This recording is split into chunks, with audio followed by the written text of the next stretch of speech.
Насаат KG тартуулайт.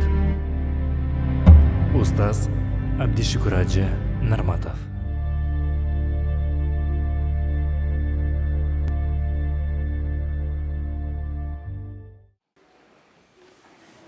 الحمد لله رب العالمين واشهد ان لا اله الا الله ولي الصالحين واشهد ان سيدنا ونبينا وعظيمنا وحبيبنا محمدا رسول الله ادى الامانه وبلغ الرساله ونصح الامه. Taqdiribizga ушул күндөр жараткан Аллах Таала мактоолор, пайгамбарыбыз Мухаммад саллаллаху алейхи ва салламга дуа саламдардан кийин урматтуу мусулман бир туугандарым, баарыңарга Аллах Тааланын тынчтыгын, рахматын, берекесин каалап саламдашам. Ассаламу алейкум ва рахматуллахи ва баракатух. Бендеге разылык билдирбеген Аллах Таалага эч качан шүгүр кыла албайт дейт. Сиздер менен нурдуу жүздүү мекендештерим, диндеш бир туугандарым менен жолугууга негизги себеп болгон биздин Россиядагы ушул Сибирь жана чыгы алыскы Дальний Восток аймагындагы болгон Кыргызстан мусулмандар дини башкармасы өкүлү Сүйназын чакырыгына чоң рахмат. Ошондой эле бул жерде муфти хазреттери Алмаз хазретке жана имамыбыз Абдулбас хазрет жана башка биздин келишибизге себеп болгон бардык бир туугандарга Аллах табарак ва таала эки дүйнө бакталай берсин. Урматтуу мусулман бир тууганым, ла илаха иллаллах ахлу биха вахди. Ла илаха иллаллах келимеси менен жалгыз отуруп Алланы зикир кылам. Силерден да суранарым, күнүмдүк 24 саатта дайым дүйнө менен башка менен алек болбостон вактыңарда Алланы зикир кылуу үчүн бир вакт бөлгүлө. Ла илаха иллаллах уфни биха умри. Ла илаха иллаллах келимеси менен өмүрүмдү өткөзүүгө ниет кылам. Ла илаха иллаллах келимесиге кызмат кылып, башкаларга жеткизип, өмүр өткөзүүгө ниет кылам. Силерден да суранарым, урматтуу мусулман бир тууганым, ла илаха иллаллах келимеси менен кызмат кылып, ла илаха иллаллах келимесинин астында өмүрүңөрдү өткөзгүлө. Ла илаха иллаллах югфару биха замби. Ла илаха иллаллах келимеси менен Аллах менин күнөөмдү кечирет. Силер да бул келимени көп айткыла, Аллах күнөөңөрдү кечирсин. Ла илаха иллаллах адхулу биха кабри. Өмүрүм түгөгөн кезде ушул келиме менен мүрзөгө кирүүдү ниет кылам. Аллах табарака ва таала ушул келиме менен жаныбызды алып, ушул келиме менен мүрзөгө кирүү насип этсин. Ла илаха иллаллах алқа биха рабби. Ла илаха иллаллах келимеси менен өмүр берген, акыл берген, дин берген Аллах Таалага жолугууну үмүт кыламын. Урматтуу мусулман бир тууганым, 5 пайгамбардын улуу пайгамбар улул азым болгон 5 пайгамбардын бирөөсү Муса алейхиссалам калимуллах. Муса алейхиссалам менен туурадан туура сүйлөшкөн Муса пайгамбар Аллах Таалага мындай дейт: "Я Рабб, аллимни калиматан азкурука биха." Ey Rabbim, мага бир келиме үйрөткүн, сени дайым зикир кылайын, сени эстейин дейт. Жараткан Аллах табарака ва таала: "Я Муса кул ла илаха иллаллах." Ey Муса, мени зикир кылам десең, эстеймин десең, ла илаха иллаллах менен зикир кыл дейт. Муса алейхиссалам: "Я Рабб, куллу нас якулуха." Ла илаха иллаллах келимесин бардык эле адамдар айтат. Мен сенин өзгөчө пайгамбарыңмын. Мен туурадан туура ортомчусуз сүйлөшкөн пайгамбармын. Мага башкасын үйрөт дейт. Аллах Таала: "Я Муса би иззати ва жалали." Өзүмдүн улуулугума, кудретиме ант ичемин, ey Муса, эгер ла илаха иллаллах келимесин таразынын бир тарабына койсо кыяматта, 7 кабат асман менен жерди экинчи тарап койсо, ла илаха иллаллах келимеси ламалат бихинна калимату ла илаха иллаллах келимеси 7 кабат асман жерден да оор келет дейт. Урматтуу мусулман бир тууганым, келиңиздер, пайгамбарыбыз саллаллаху алейхи ва саллам өзүнүн замандашы болгон, тирүү кезинде ондогон, жүздөгөн сахабаларды сен бейишке киресин деп сүйүнчүлөгөн эң бактылуу инсандар. Хайрул куруни карни. Алтын заман менин заманым дейт пайгамбар. Алтын заманда жашай албай калдык. Алтын кылымда заманда жашай албадык. Пайгамбардын эмес, сахабалардын изине да биз курмандык боло албай калдык. Пайгамбарыбыз саллаллаху алейхи ва саллам ошондой сахабаларына: "Жаддиду иманакум." О сахабаларым, иманыңарды жаңыла қыла дейді. Сахабалар кайфа нуджаддид иманана ау бима нуджаддид иманана я Расулаллах. О Алланың елшісі, иманымызды қантып жаңылайбыз? Иманымызды неменен жаңылайбыз дейді. Пайғамбарымыз саллаллаху алейхи вассалам сахабаларына жаддиду иманакум биля илаха иллаллах, иманыңарды ла илаха иллаллах келимесіменен жаңыла қыла дейді. Ла илаха иллаллах Мухаммадун Расулуллах, ла илаха иллаллах Мухаммадун Расулуллах келимесі урматты мұсылман бір тұрған 24 тамғадан тұрады. Санасаңыз 24 тамға екен. Ла илаха иллаллах Мухаммад Расулуллах келимесін айтқан сайын күнімдік 24 саатты болған кішінекей күнөңөрді Аллах кешіреді. Ла илаха илля Аллах Мухаммад Расулаллах бұл урматты мұсылман бір тұрған 7 сөзден тұрған бір сөйлем. Дозоқтың 7 ешігі бар. Бұл келиманы айтқан сайын дозоқтың 7 ешігін өзіңізге бекітесіз. Моңдай кешелерде жүргенде бір данышман ақсақалдан біреу сұрап тұр. Жұмышыңызға қанша алыстық бар үйіңізден? Жұмышыңызға қанша шақырым десе, данышман мындай деп тұр. Сілерге де бір сабақ болсын, урматты мұсылман бір туғаным.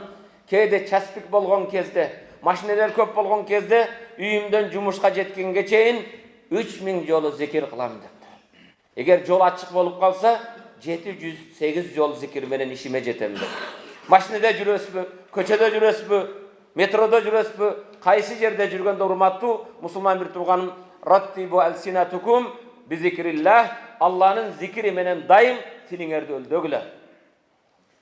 Бұл зикир Алланың ең жақын ибадат. Аллаға ең жағымды, ең жеңіл ибадат. Зикир қылу үшін дарат шарт емес. Зикир қылу үшін қыбланы қарау шарт емес. Зикир қылу үшін киімінің таза болуысы шарт емес. Зикир қылу үшін ғұсылда шарт емес. Зикир қылу үшін бір мешітке келіп отыру шарт емес. Зикир урматты мұсылман бір туған бір иле шарты бар зикирдің. Түнгі saat 2'de 1'de turup 2 rekat namaz okup men tahajjud okudum deseniz yarashat. Jumuşqa kele jatıp bir bebeçaraga 10 rubl 5 rubl berip men sadaka kıldım deseniz yarashat. Bir gün oruza qarmap men oruza tuttum deseniz bolat. Biroq zikirde 2 jolu subhanallah elhamdülillah dep koyup men zikir kıldım deseniz bolboyt. Zikirdin şartı Allah Kur'an'da ya eyyuhellezine amenu zkurullaha zikran kesira.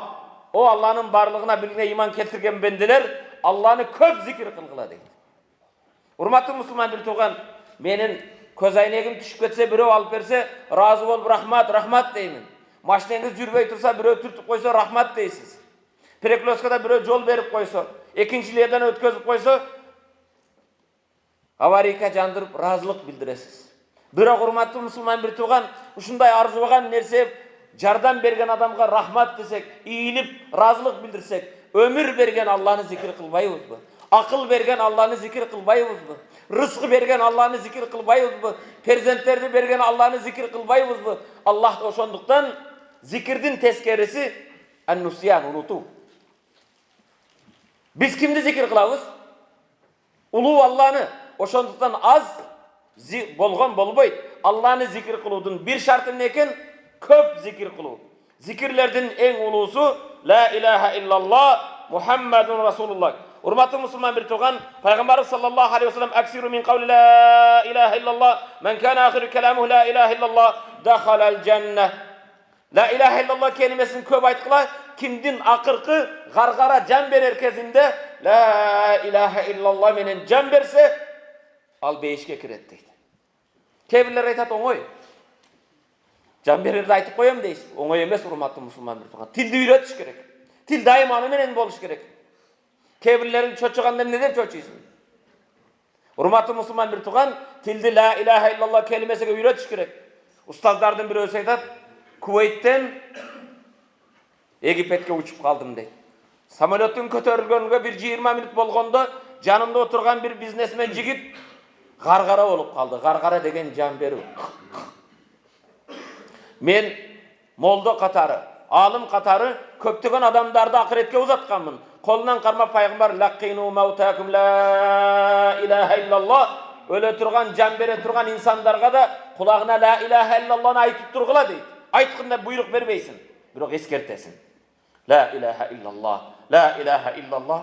Жанагы жанымдагы бала гаргара болуп жатканда билдим жан бере турганын, баланын колунан кармап кул ла илаха иллаллах десем, жанагы бала шанта дейт. Шанта деген сөз дипломатымды алып бериң деп айтат. Men kayra aytып la ilahe illallah desem şanta deyt. La ilahe illallah desem şanta. Akırı majbur boldum. Can berenin bildim de kul la ilahe illallah. La ilahe illallah degin sen diplomatka muhtaç emezsin. Can berip jatasın dedim deyt. La şanta dedi deyt. O şantasında altın var mı, kumuş var mı, dollar var mı bilbeyim deyt. Turup deyt samolottan dep iban söylüp kaldı. Ne payda? Kim kalıp parasın? Munkar va nakirge para veresin mi? Viziyatga veresin mi? Yok. Hurmatlı Müslüman bir tuğa la ilahe illallah kelimesi oңой emez. Oşonduqtan daima tiliңерди үйрөткүлө. Baldarыбызга, kızlarыбызга, nevrelerge, kelecek muğunga bul kelimeni үйrөtөлü. Hurmatlı Müslüman bir tuğanın la ilahe illallah kelimesi için Allah asman cerdi jaratkan. La ilahe illallah kelimesi bolmasa asman cer jaralbaytı. La ilahe illallah kelimesi var için Allah Teala peygamberler jönötkön. La ilahe illallah kelimesi var için Allah Kur'an düşürgön. La ilahe illallah kelimesi var için beyiş menen dozak var. La ilahe illallah kelimesi var için mümin menen münafık var. La ilahe illallah kelimesi menen musulman gayri din var. La ilahe illallah kelimesi bizdi başkalardan ajratıp turgan nerse. Allah Tebarek ve Teala kerimeti Kur'an'da Euzu billahi mineşşeytanirracim ve ma halaktul cinne vel insa illa liya'budun. İnsanlardı, cinlerdi ibadat kılığı için yarattım. İbadat, Kuday Teala kulçuluk kılığı için. Ceş, içiş, kumardı, kandırıldı, bizden başka hayvanlar da yaşaydı. Başkalarının da koldan keledi. Biz bu dünyaya ceş için gelgen yokuz. İçiş için, kumar kandırış için gelgen yokuz. Bala şakanı töretip kuvveti için emez. En negizgisi Allah Teala'nı tanı, Allah Teala'ga kulçuluk kılığı. Jaratkan Allah Tebarek ve Allah kerimetli Kur'an'da mında deyit. Euzu billahi mineşşeytanirracim. Ve ma arsalna min qablika min rasulin illa nuhi ileyhi ennehu la ilahe illa ana fa'budun. El-Enbiya suresi 25. ayet. Ve ma arsalnaki min qablika min rasul. Ey Muhammed senden murda da İsa'nı, Musa'nı, Nuh'tu, bardık peygamberler jönöttük emne için her birige vahiy kılatlık ennehu la ilahe illallah İlla ana. Ben jalgızmın. Fa'buduni menin jalgızımdığımdı bilip maga kulçuluk kılgıla deydi. Bardık peygamberlerden çakırı kuşul.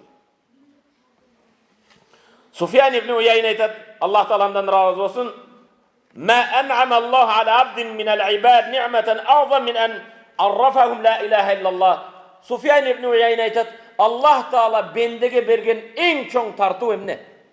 En çoğun Allah'dan bolgan belek Allah sizge la ilahe illallah kelimesini üretken bolsa, la ilahe illallah kelimesinin manisini bilseniz, la ilahe illallah kelimesini yaşasanız, Allah bergen en ulu nimet. La ilahe illallah kelimesini bilbesen, milyon doların bolsun paydası yok. Oba Rusya'ga geldin, cumuş kıldın, dükkan açtın, başka kıldın, bazar saldın, milyon milyar akça tapsan, bara turgan jerin dozok bolsa ne payda? Milyon dogan baylığımız bolsun. Baldarımız közümüzdün karayı boğan, baldarımız iman tarbiyasıyla bolbay kısa ne payda? Allah Teala ya eyyühellezine amenu ku enfusakum ve ahlikum nara ve kuduha nas vel hijara uiddet lil kafirin. O Allah'ın barlığına bilgine iman keltirgen bendeler ku enfusakum özüңөрдүн nafsıңарды saktagıla ve ahlikum bileňördi neden saktagıla? Dozoktan saktagıla deydi. Baldarımızı ne bilen dozoktan saktayбыз? Hurmatlı Müslüman bir tuğan, baldarımız közümüzdün karegi. Hasan el Basri'nin zamanında danışman yolda baracaksa kiçinekey. Menin aldımda oturgan baladay. Bala enesi tandırga ot jagıp jatkanını körüp bala botodoy bozdop ilayt eken. Bala men ne ilaysin dese? Ustaz, ata men apamdın tandırga ot jakkanını kördüm oşoga ilayın. Oşoga ilaysin, nimeге ilaysin? Tandırga ot jakpasa nam pişpay. Жоқ, onu körgön deyler. Nesini ilaysin? Apam tandırga ot jakkan kezde otundardın en asına kişinekey çırpıktardı koyup jaktı. Çırpıkты koyup olsa çoğun taraşalar janbaydı da. Oşoga ilaysin? Жоқ, nimeге ilaysin? Dozokto da bizde en astıga koyup küygüzüp, anan çoğunlar küyüyor. Men oşonu oylap ilap jatan deydi. Урматтуу мусулман бир тууган, көзүбүздүн кареги болгон балдарыбызды дозоктон сактоо эмне экен? Иман, ислам менен тарбия кылуу. Өзүңдө жок нерсени бере албайсың. Өзүңдө иман болбосо, өзүңдө ихлас болбосо, өзүңдө ла илаха иллаллах келимеси болбосо, урматтуу өзүңдө жок нерсени бере албайсың. Астында отурган эже карындаштарым, бөтөн элде, бөтөн жерде жүрөбүз. Кыргыз айтат, жыркагандан жылкычы болгон жокмун дейт.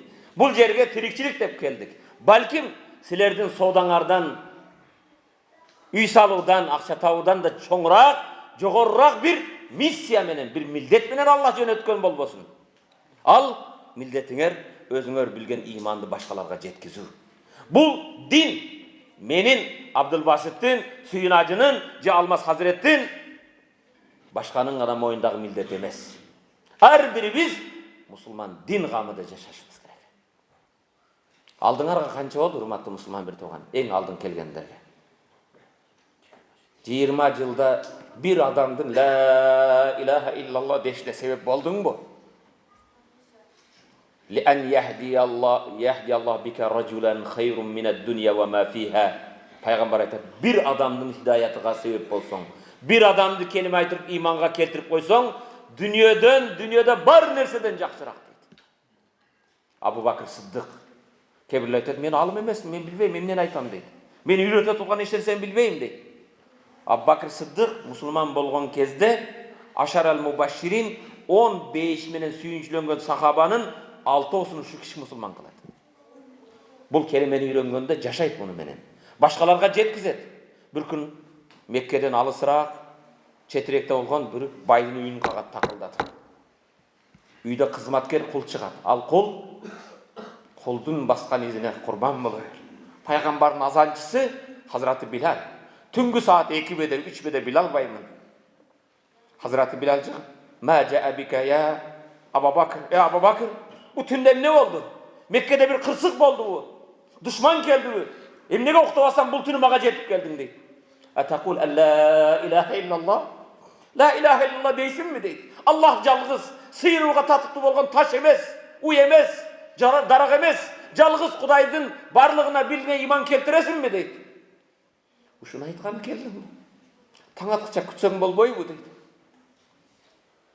Hazreti Bilal'a Abu Bakr aytat, taң atqıça menin yaşawyma kim kepildik beret deydi.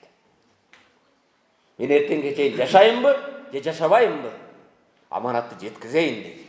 Biz, urmatlı musulman bir tууган, aylana çörөңдө, дүкөнүңдө иштеген, je соседиңе, кошунаңа, je компаньонуңа эмес, балдарыбызга үйрөтө билдик mi? Келечек муун болгон неберелерибизди көзүбүздүн каректерине үйрөттүкпү? Сүйүнөбүз. Балам орусча үйрөндү, машалла, үйрөнсүн. Тил үйрөнүү эң жакшы нерсе. Англис тили үйрөнсүн, Кытай тили үйрөнсүн, бардык тилди үйрөнсүн. Бирок негизи өзүңдүн иман. Мусулманчылыгыңды билбесең, жас келген кезде кар ээрип жок болгон сыяктуу, бул коомдо өзүңдө ээрип, мусулманчылыгыңда жок, же элиңдин үрп адатыңда жок, кимдигиңди унутуп койсоң, эч бир пайда жок. Анда тапкан акчаңдын да, курган дүкөнүңдүн да, салган үйлөрүңдүн да эч бир пайдасы жок. Урматтуу мусулман бир тууганын, لأجل هذه الكلمة لا إله إلا الله kelimesi bar üçün darus sevap beyiş var, ikab dozok var.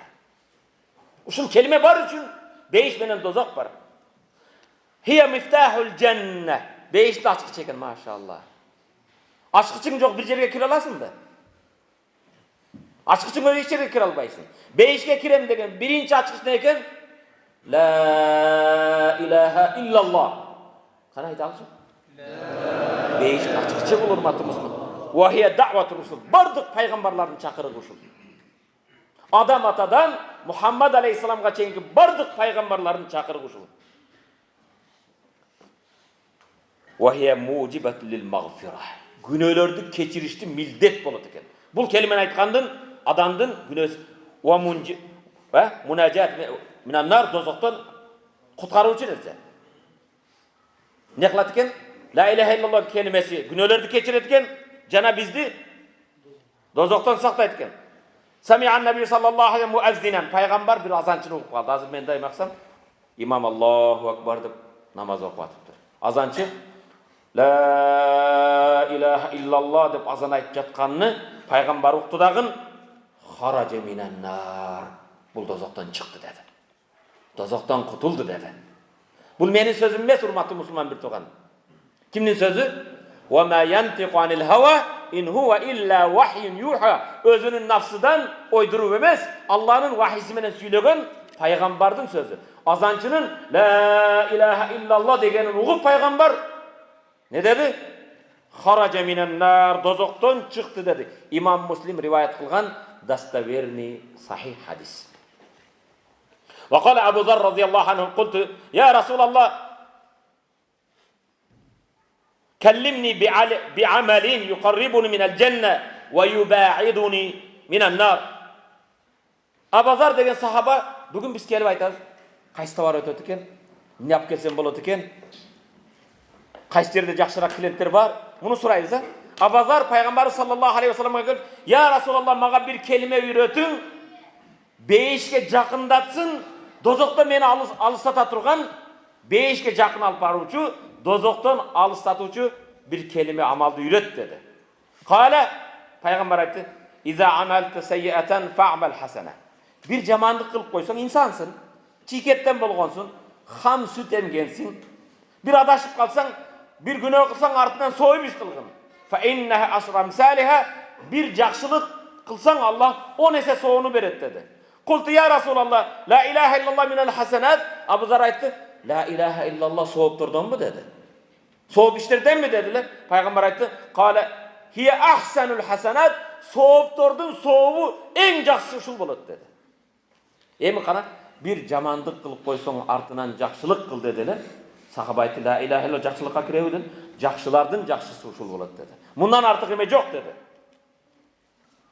La ilahe illallah temhu zunub. La ilahe illallah günahlarınızı keçiretken. Vel hataya hatalarınızı keçiretken. Ve hiya afdalı zikir. Kimler köpler aytadi, ustaz zikirdi qantip qılan deydi. Zikirdin en afzeli ne eken? La ilahe illallah. Zikirdin en afzeli usul eken.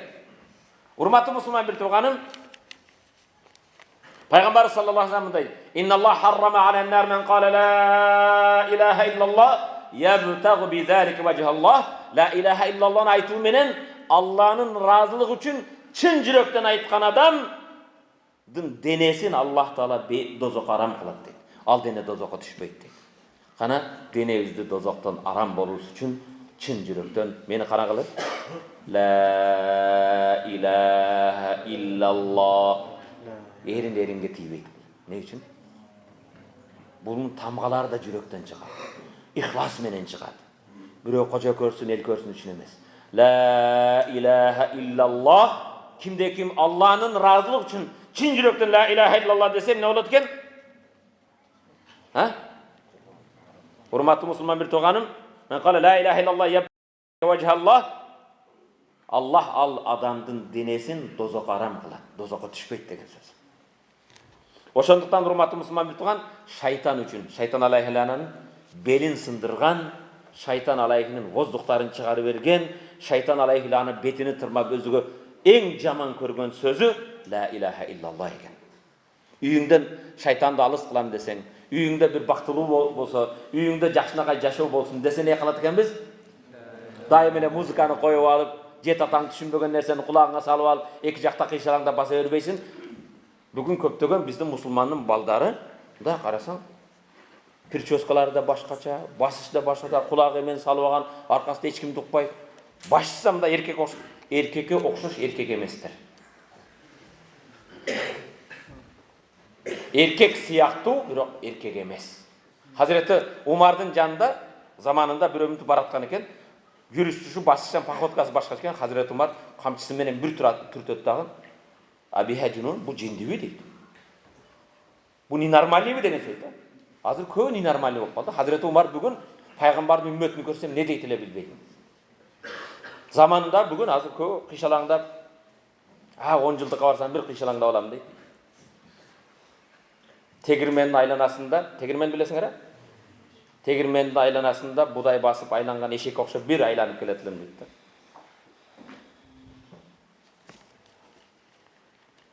Вахия калимату тақуа. Аллаху акбар. La ilahe illallah takva kelimesi eken. Takvadar bolğunlar kelebe? Ne eken bu? Takva kelimesi la ilahe illallah eken maşallah. Ve hiye munciye minen nar. Bu dozoktan saktaydı eken.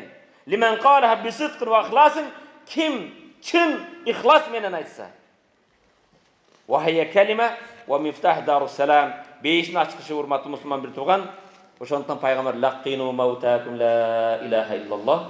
Can berip jatkan adamdardın kulağına kel, uşul kelimeni köp aytkıla deydi. La ilahe illallah men qala men kana ahiru kalamu la ilahe illallah dakhalal cennet. Kimden akırkı sözü la ilahe illallah olsa beşke kiretken. Hurmatlı Müslüman bir tuğanım, Kuday saktasın. Dinimizde mınday dedi. Peygamber'in hadisi. El mer'u ala dini halili felyanzur ahadukum men yukhalil. Her bir adam dosunun dininde olur deydi. Kimdi dost tutudu karagıla deydi. Dosunun dininde olasın deydi. Dosunun kim ekenini aytkan, kimdigini de aytı berem deydi. Kırgızlar aytar, şerigin ala karaga olsa jegenin bir deme olur deydi. Jakşıga janaş, jamandan adaş deydi. Bu hadisni ata babalarımız özünce Kırgızça makal lakap kılıp koygan. Buga bir misal vereyim. Peygamberimiz sallallahu aleyhi ve sellem'din atasının bir tuğanı Abu Talib. Peygamberdi karap östürgön, jardan bergen, jetim kezde butqa turguzgan Abu Talib ölüm töşөгүндө жаткан кезде Peygamberimiz sallallahu aleyhi ve sellem kelip Abu Talib'den kolundan karmap ya amma kul la ilahe illallah eşfa' inde rabbi, la ilahe illallah degin Allah'ın alda şafaat kılam dese, bul jagында Abu Jahl din düşmanı kun rajulan erkek bol. Ölerimde dağı жаңы dinge kirip ketpe. Ata babanın dinini taştaba deydi. Kayra Peygamber kul la ilahe illallah aytkın la ilahe illallah degin dese janında turgan dost aytma sen jigitsin erkeksin deydi. Erkek boydan öldün deydi. Ölümden korkasın bu deydi. Üçüncü yol la ilahe illallah degin deydi. Bul bolsa jok deydi. Karap turup aytat. Men ata babamın dinindeyim deydi. Muhammed'in aytkanını aytpayım deydi. İmansız ölüp kaladı. Jaman dost kede imansız ölüp kalığına sebep olur. Jakşı adam benim jaraştım. Tileke karşı bugün kebir dostlarım maqtanatla berler. Menin dosum öte köp deydi. Çaçımday dosum köp deydi. Başına tüyüşüp gelgen kezde taza ekenini bilip kaladın. Bir de akıl tappay kaladı. Bugün kebir dostlar biznes üçün dost. Kebir dostlar senin akçan üçün dost. Biligin üçün dost. Mansabın üçün dost. Maşnen üçün dost. En jamanı kebirler ayalın üçün dost bolğanдар. Kuday saktasın. Çınıgı dost sağa ahiretте eskertken, Allah yolun körsetken, jamanlıktan tıygan. Oşonday dostlardı Allah Taala barızga nasip etsin. Peygamber sallallahu aleyhi ve sellem ya gulam kul la ilahe illallah ve Muhammed Resulullah deydi. Peygamber karagıla hurmatlı Müslüman bir tuğan. Bu evrey, bu Yahudi devesten Peygamber'in Madina'da bir Yahudinin evreydin balası ölüm töşөгүндө jatsa, Peygamber kelip alıp jaş balanı kul la ilahe illallah ya gulam ey jaş bala la ilahe illallah degin iman menen ötkün dese bala atasına karaydı. Peygamber kayra la ilahe illallah degin dese bala atasına karasa balası karap atası karap ati abel Qasim Qasım'dın atasına aytkanını aytkın dedi. Keyin bala la ilahe illallah dep ötkünden keyin Peygamber sırtqa çıkıp iyleydi. Elhamdülillah dagı bir adamdı dozaktan kutkarıp kaldım dedi. Siz 20 yıldan beri kimdi kutkardınız? 10 yıldan beri, 5 yıldan beri. Büröv demez hurmatlı Müslüman bir tuğan kegile. Yok degende özünüzdün üy bile özdü. Özünüzdü, imanınızdı saktayla. Gün öte öğret. Bugün kedi bir aytam söz eğisin tavat. Falşivi Müslüman bop kalganmız. Falşivi degeni 364 gün meçitin yolunu da bilbeydi. Kudayga sajda kılığını da bilbeydi. Darat algandı da bilbeydi. Bir ayet namazga kelip koydu. Ayet namaz sünne muakkada. Farz demez, vacip demez. Neyken? Sünne muakkada. Sünnetke kelip koyup kıyım bolğan jay namazды kötörüp alıp ayet namazga kelip. Meyli kelgenine rahmat. Kelbe degen söz emez. Kebirlerimiz 34 namazdı kaza kılıp bir namazga kelip koyup cumaga. Alar cuma bek. Ayet bek. Kebirler maşallah jıl 12 ay meçit jolunda bilbeydi. Orozda kelet ne üçün oğuz açarga kelet deydi. Oğuzda açıp taraviga koyup taravi bekleri var.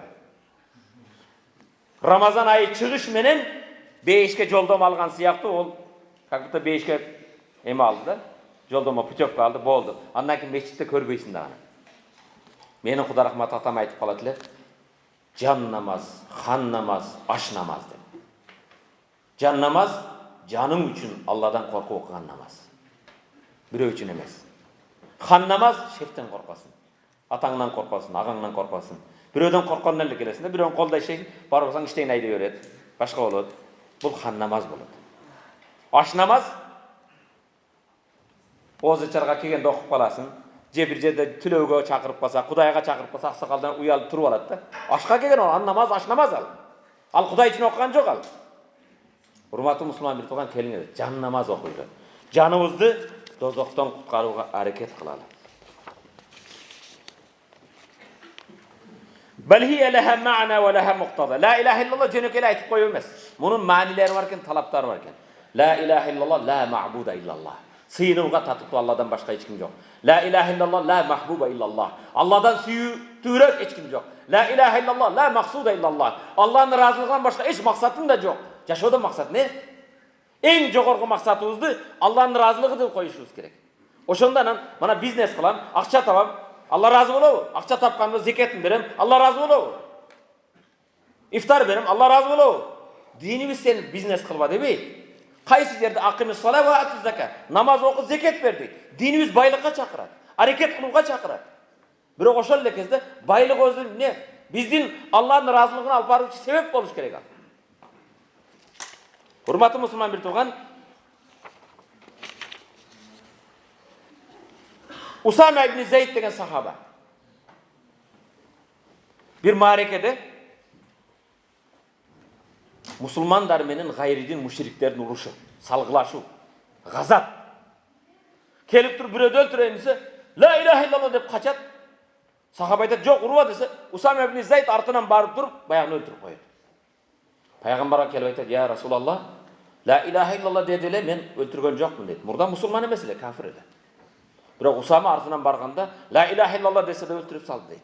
Пайгамбарыбыз саллаллаху алейхи ва саллям, я Усама, эгер кыяматта бул ла илаха иллаллах менен келсе эмне дейсиң дейт. Эгер кыяматта бул өлгөн адам ла илаха иллаллах менен келсе, Аллахтын алдында эмне деп жооп бересиң? Я Расулаллах, корккондон айтты дейт. Пайгамбар айтат, сен жүрөгүнү жарып көрдүңбү корккондон айтканын? Бетте мен токтоло турган маселе, бүгүн кээ бирлер бар, жумурткадан кырыз дегендер өзүнчө кыйын болуп, бирдемелес, он кафир, ал битаатчы. Кураныңар барбы? Фи Куран? Шейх, анта хафиз القرآن? أسألك سؤال بالله عليك أجبني. هل في القرآن الكريم آية يقول أنت كافر؟ ها؟ Men ustazdan soradım. Bana Kur'an'da sen kafir degen ayet var mı deyin. Ama Kur'an'da sen kafir degen ayet yok. 6236 ayet. Bir ayette sen kafirsin degen söz yok. Allah Teala bir sen kafir. Sen kimsin bir sen kafirsin deb aytouga. Biroq Allah Teala Kur'an-ı Kerim'de kul ya eyyuhel kafirun bar. Aytın ey Muhammed ey kafirler, la a'budu ma ta'budun. Sizler ibadat kılgan men kılbayım. Ve la entum abidun ma a'bud. Menin ibadatım sizler de ibadat kılbaysınlar. Lakum dinik ve liyadin. Menin dinim sağa özüme, sizlerin dininger özüngөр bu. Bu yette Allah Teala ey Muhammed sen aytkın deydi. Anam bugün bizim kebir adamlar çıkıp, bu kafir deydi. Sen kafirsin. Allah Teala ne kılsa sen ne kılasın? Sen birinci ülgü ol. Din bul mamile urmatı Müslüman bir tuğan. Bugün biz aylana çöğrünü özümüzdün mamile menen, adep ahlak menen dinge çakırımız gerek. Allah Teala Kur'an-ı Kerim'de Peygamber sallallahu aleyhi ve sellem'di maktaganda sen Arapsın degen emez. Sen Kurayşsın degen emez. Sen Bani Haşim'densin degen emez. Ve inneke la ala hulukun azim. Sen en jogorku adep ahlak eğisisin degen. Peygamberdi maktaganda emne menen maktaptır? Münözü menen, karakteri menen. En jogorku adep ahlak eğisisin deydi. Bugün biz jogorku adep ahlaklı bola alбай kaldık. Oşoндуктан başkalar bizni görüp, bizdin adep ahlakımız menen dinge kirбей жатат. Davat kede urmatı Müslüman bir tuğan, senin jürüş duruşun. Peygamber sallallahu aleyhi ve sellem en jakşı görgön nersini hubbibe ileyye min dunyakum at-tayyib. Dünyada Allah mağa süydürgen nerse jipar jittu deydi. En жақсы приятный запахта жүрүү дейт. Бул да дават экен да. Ва куррату айни фис сала, көзүмнүн кареги сүйүнгөнү пайгамбар айтат. Пайгамбардын көзү эң сүйүнгөн нерсе, көрсө сүйүнүп кетет го. Бүгүн биз мусулмандар долларды көрсөк сүйүнүп кетебиз. Еврону көрсөк сүйүнүп кетет. Пайгамбар намазда сүйүнөт экен. Пайгамбар эң эс алган жер казинода эмес экен. Же болбосо базарда эмес. Пайгамбар Арихна бихая Билал, Билал намазга азан айтып бизди эс алдыр дейт экен. Намазда пайгамбар эс алат экен. Бүгүн биздегилер намаздан чыккандай салат да. Урматтуу мусулман бир тууганым. Динибиз бул адеп ахлак. Пайгамбарыбыз өзүнүн пайгамбар болуп жөнөтүлүүдөн максат эмне экенин баяндап кыска нуска хадисинде иннама буисту лиутаммима макаримал ахлак, кереметтүү мүнөздөрдү толуктоо үчүн келдим дейт. Мүнөз адеп ахлак бар. Ошону толуктуу чокусуна жеткизүү үчүн келдим дейт пайгамбарыбыз алейхиссалам. Мусулман, урматтуу мусулман билген биз пайгамбарды сүйөбүзбү? Сүйсөк сүйгөнүн жолда жүрүшүбүз керек. Сүйгөн сүйгөнүн айтканын кылат. Сүйгөн сүйгөнүн жолунда жүрөт. Сүйгөн сүйгөнүн кумир тутат. Ал жакшы көргөн нерсени. Сүйгөн сүйгөнү жөнүндө сүйлөшкүсү келет. Сүйгөн сүйгөнүн башкаларга айткысы келет. Бирөө жакшы көрүп калсаң таза мазза кылып, кайф кылып айтасың го. Таанышып алдым. Пайгамбарды ошентип сүйүнүп айтпайсыңбы бирөөгө? Расулулла саллаллаху алейхи вассалам инсаният, адамгерчиликтүү. Пайгамбар адамга эмес, айванга да жамандык кылган эмес. Пайгамбар алейхиссалам аялды эмес, керек болсо айванды да урган эмес. Пайгамбарга төөлөр арызданып келип ыйлайт. Төөнү ыйлаганын көрүп пайгамбар, бу төөнүн ээси ким дейт? Төө келет, я Расулалла, кожоюм мага тамак ашып берет, жүктү көп жүктөйт дейт. Пайгамбар Кудайдан корккула дейт. Бул айвандарды кыйнабагыла. Азык оокатын өз убагында бергиле, көтөрө албаган жүгүн жүктөбөгүлө дейт. Негизи урматтуу мусулман бир тууган, мен айтайын деген маселе, келиңиздер, бүгүн биз исламды жүрүш туруш менен даават кылууга муктажбыз. Неге? Ааламда кайсы жерге барса бизди сөмөй менен көрсөтүп, бизден чочулайт. Себеп кээ биз дин менен жашай албай калдык. Динибизди башкаларга урматтуу мусулман бир тууган, мана базарда жүргөндөр кол көтөрөлөчү. Ким базарда соода кылат? Баарын соода кыласың, 70%. Клиенттерди тартуу үчүн товарыңды эң жакшысын көрсөтөсүң. Товардын жаманын жашырасың. Товарды кооздойсуң. Алмаларыңды майлап коесуң, башка кыласың. Товарыңды кооз кылып көрсөткөндү прилавкага койгонду билесиң. Эмне үчүн? Клиент тартыш керек. Эмне үчүн динибизди ошентип көрсөтүп клиент тартпайбыз? Эмне үчүн динибизди башкаларга ошондой? Дин сени кооздогонуңа, майлаганыңа муктаж эмес. Дин өзү эң кооз дин. Улуу урмат кылууга, кичүүнү иззат кылууга чакырат. Мана Читада жүрөсүңөр, Россия. Россия, Россия бир боор энемсин. Пайпак сатып, шым сатып сага келем. Келдик, а? Келгенден кийин эмне кылышыбыз керек? Суу ичкен жериңе түкүрбө. Булардын маданияты бар, сыйла. Булардын культурасы бар, бул сыйла. Бул жерде негизги туруктуу эли бар, буларды сыйлай бер. Кебилер ал кафыр, анын акын жебе. Тараздан алдава. Колу кошунаңды сыйла. Пайгамбар саллаллаху алейхи вассалам жаныдан бир майытты жаназаны алып баратса, пайгамбар тура калат, сыйлап, урматтап. Бирөө айтат, я Расулалла, инна жаназаты яхуди, бул яхудинин, еврейдин өлүгү дейт. Пайгамбар айтат, адам эмесби дейт. Адамдын адамгерчилик сыйылбаты жок дейт. Ва ма аля расул илля ал-балаг. Элчинин милдети жеткизүү. Сен бирөөдүн жүрөгүнө иман орното албайсың. Бирок сен жеткиз, айт. Не үчүн динибиз жөнүндө башкаларга айта албайбыз? Тартынасыңбы? Уяласыңбы? Чындыкты айтуудан уялсаң, чындыкты айтуудан тартынсаң, тили жок шайтансың анда. Не үчүн айт? Бүгүн эмне үчүн биздин динибизди башкаларга жеткизе албайбыз? Дин гигиена, тазалык карай.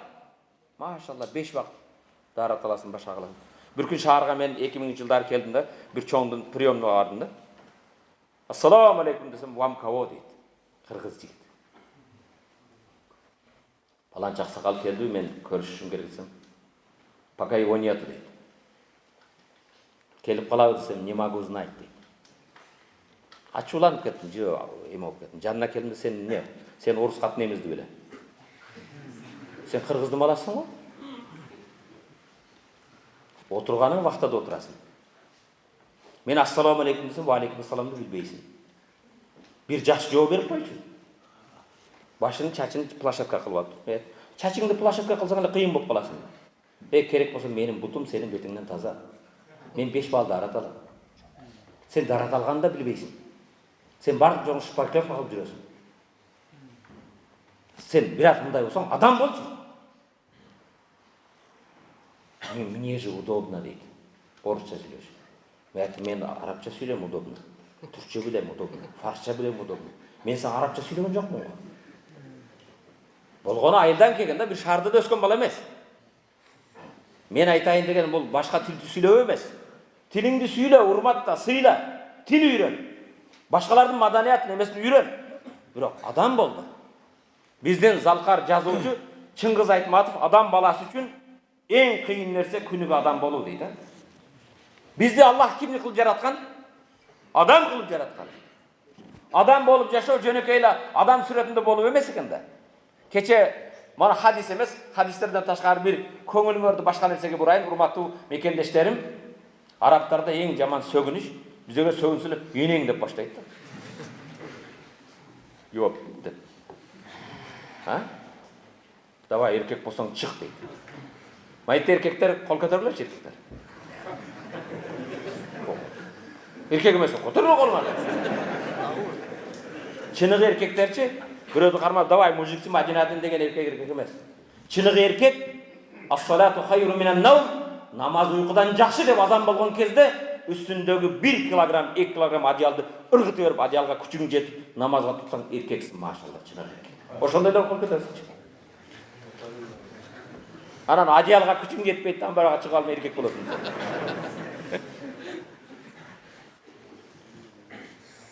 Сасып қалған төшегіңді життап жатасың, тұрмын. Анан мен еркекмін деп қиын боласың. Үйді аялменен пультты талашып, үйде отырған еркек емес. Мана мечітке келген еркек. Урматтуу мұсылман бір туған, бұл тема қаяқтан кіріп кеттім. Адам баласы үшін чынығы ең қиын нәрсе күнігі адам болу дейді. Аллах табарак ва инни жа'илун фил арди халифа. Жерге мен орынбасарымды жаратып жатам дейді періштелер. Орынбасар кім? Бізде. Сүйін ажы кетіп атқанда дүкеніге орынбасар біреуді таштап кетті. Ал орынбасар шунun талабын атқарады. Шуны айтқанын қылады. Шуны разы қылғысы келеді.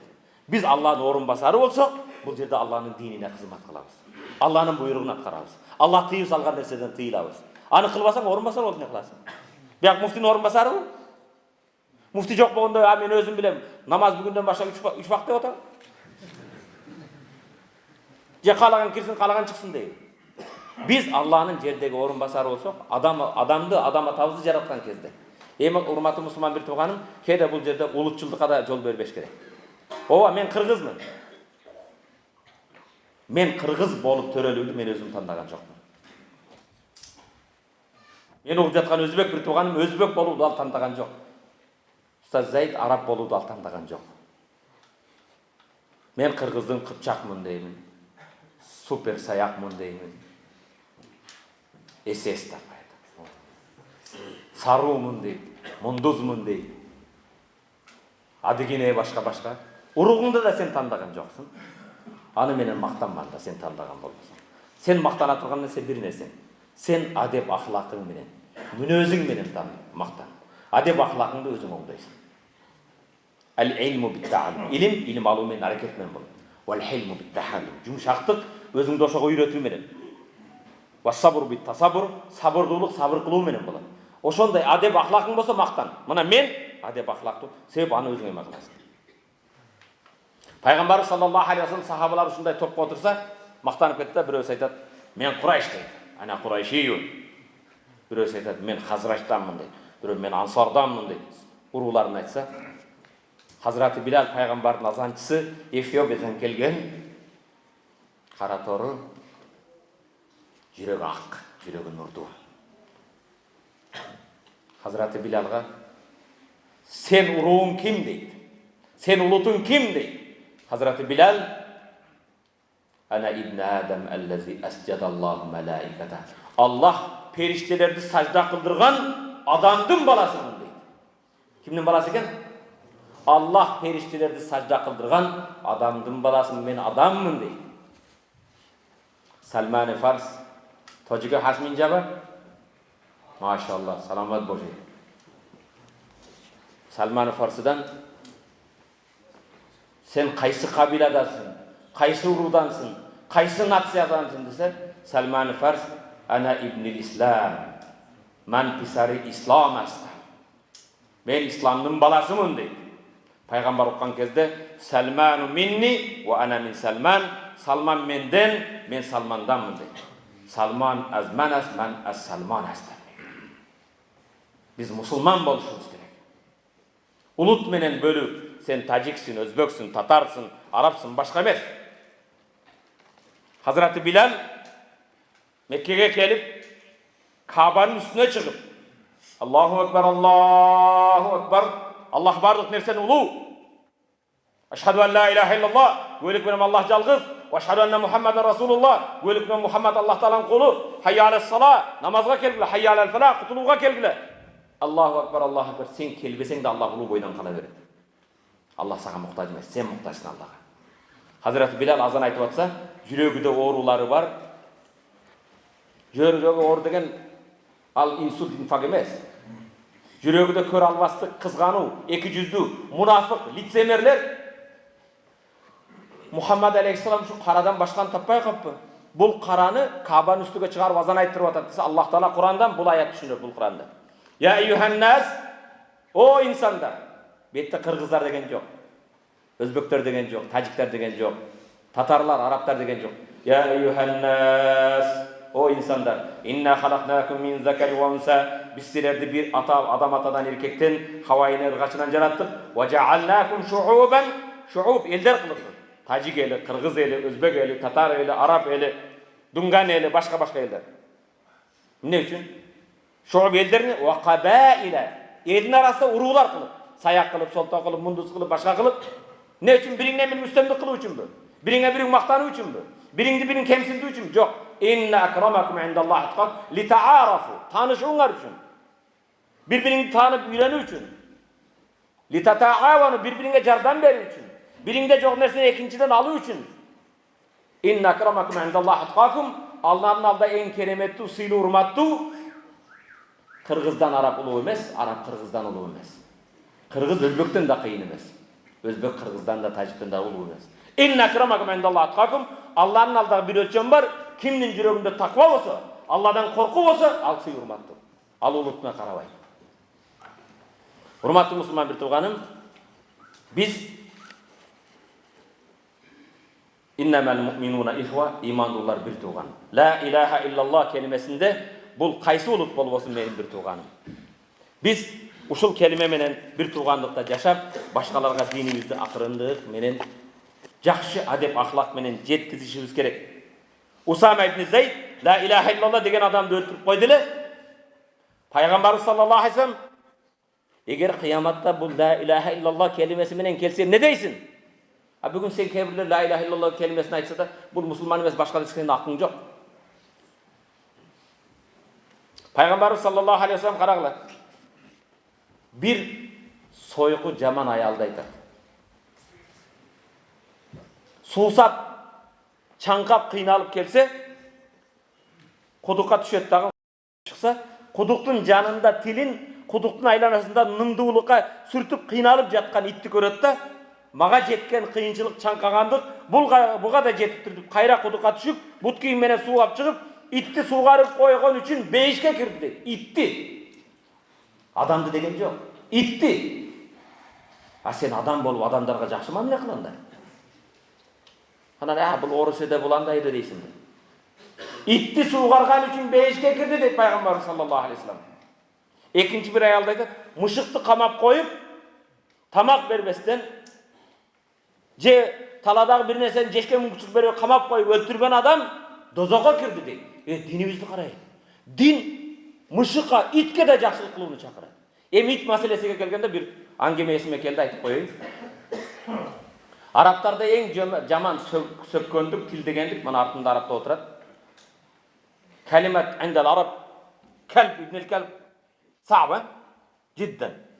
Valla sağ. Біздің баткендіктер мұндай дейді. Баяғы елден шығып қалған алкаш, уру, жалғанчы, чумо, тупой, ел бұзар, ең жаман адамды біздің баткендіктер дейді. Паланчы қандай дейсің? Күрекке тұрып алған адам дейді. Не дейді екен? Күрекке тұрып алған деген баяғы najasатты күрек аласың да ырғытып бересің. Шу күректі де қармағың келмейді. О күрекке тұрмайды дейді. Баткеншені де үйретіп қояды. Арабтарда күрекке тұрып алған адамды ең жаман ел бұзар, бұзуқу, алкаш, жалғанчы, уру, шындайды.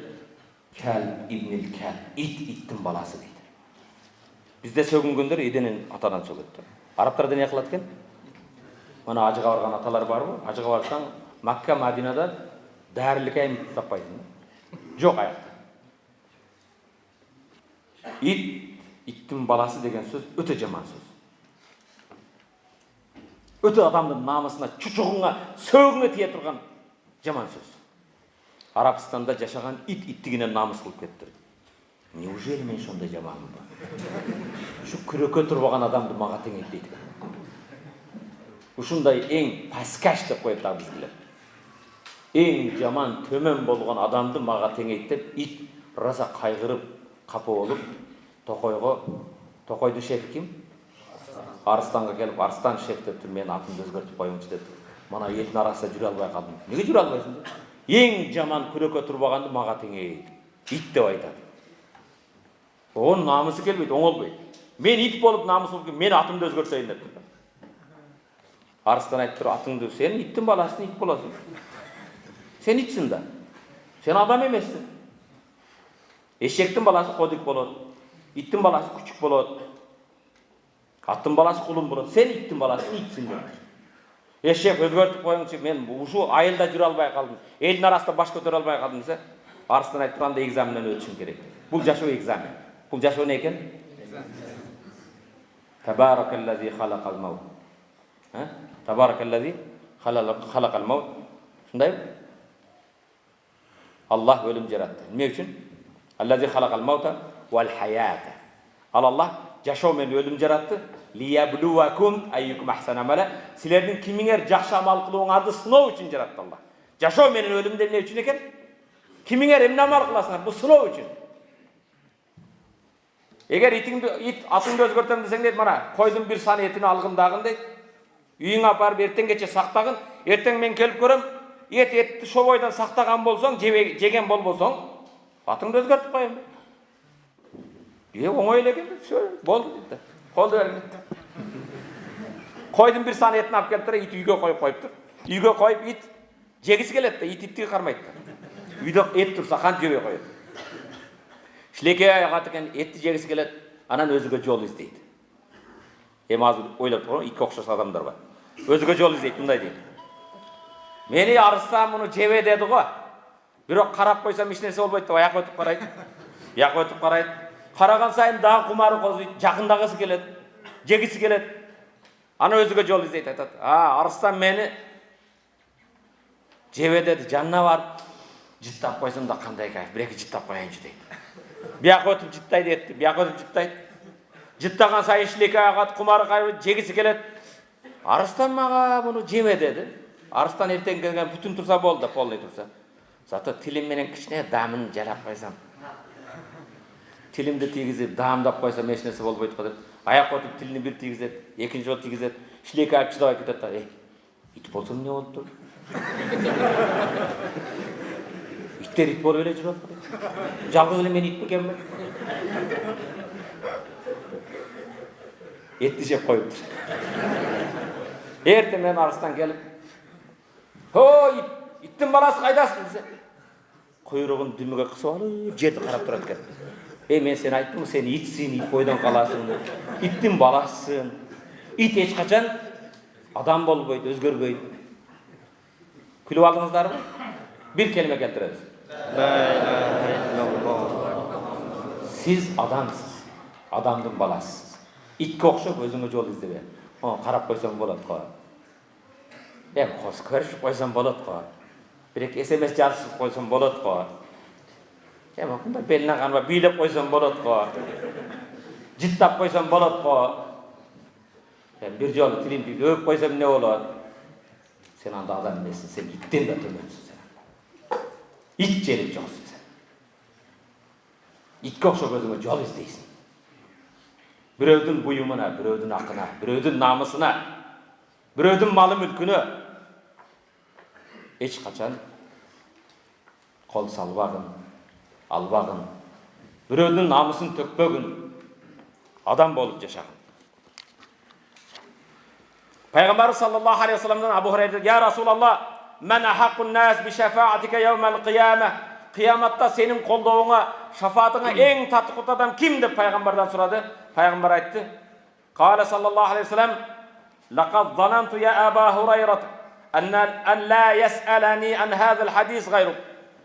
Бұл хадисті сенен башқа сұрауашын мен білетілем деді.